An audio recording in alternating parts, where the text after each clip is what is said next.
वार्षिक क्रीड़ा प्रतियोगिता तो सहित आमर ये अंतर्निवेशी शिक्षा साधन केन्द्र आनुकूल्य आयोजित यह सभा मु बर्तमान अनुरोध करी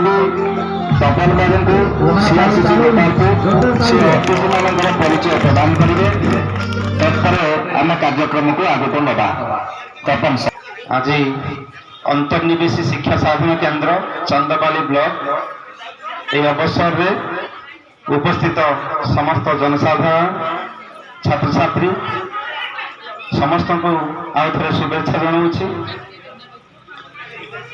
निसर्ग सुषमार नीलानिकेतन उत्कल पुणी तार समस्त अतिथि एवं उपस्थित